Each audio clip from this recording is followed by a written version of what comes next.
Pay for leads or leads that pay? It's a really important conversation that you've got to have as an agent, because sitting inside of your business, margins are more important now than they've ever been before. So a lot of agents are in a position that they take a lot of leads from lead generation websites. And the reality of it is a lot of those people that are on those lead generation websites are already sitting on the inside of your database. So here's the real question. Are you going to have a business where you pay for leads, or do you want to be in the type of business where you have leads that pay? Now, what do I mean by that? Well, where does the customer hang out before they need you? What we know is that the best estate agents in the country are really focused about hanging out where potential sellers hang out more often. And these are some really simple places, like open for inspections, dealing with the inquiries, and also going through all the people that are already on the inside of your database. Now, there are hundreds, if not thousands of leads that are leaking on the inside of your business each and every year.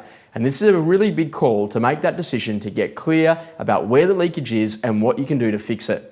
Now, what I do as a great agent is I get really clear about what my best lead sources are and really work those.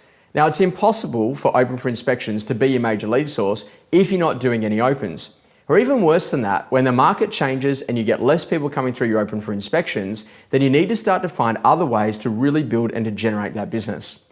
What I know is that you need a 4 to 7 year time frame. That 4 to 7 year perspective is about understanding that when you enter someone into your database, they will at some point become a seller. And your job as a real estate agent is to make sure that you can identify what will be the reason why they'd be thinking of moving. Now, we understand inside of the change formula that that's about getting really clear around dissatisfaction. What's the reason why the customer would move? What is it about their existing home that they don't like, that they want to fix by moving to the next one? What is it that they don't have inside of their existing home right now that they want inside of their next property? And then the next thing after that is to get them to explain in vivid detail what the solution would look like fixed. And after that, is there a particular timeline when they'd like it fixed by? Now, your job as an agent is to really make sure that when you get clear about how you actually generate your leads, that you only do those things. Because there's lots of things that can really tie up your time and your energy, but yet they're not really worth it in terms of the leads that they generate. So here's some real clarity for you. Do you have to do letterbox drops? Do you have to do door knocks? Do you have to be in a position that you're out there doing a whole heap of community events? Or can you actually just choose 1 or 2 listing lead sources that are going to make you incredibly powerful? Now, for me, that's about open for inspections, working my personal network, working the past clients that are already sitting on the inside of my business.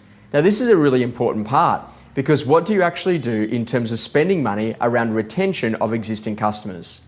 What we know is that people that do really well in business have repeat and return customers. So your job as an agent is to get really clear about what you can do to ensure that the marketing money that you spend is actually allocated to retention of existing people. And that's just a basic philosophy about calling people to come out and do an annual checkup. That's where we pop out, give them a bit of an idea of the value of their home, so then they can make some much better decisions for the future.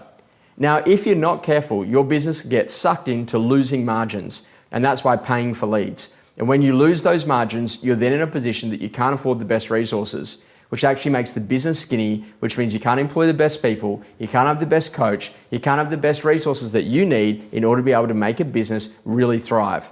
Now, I'm not just talking about you as an individual agent, just out there trying to get a listing or a lead.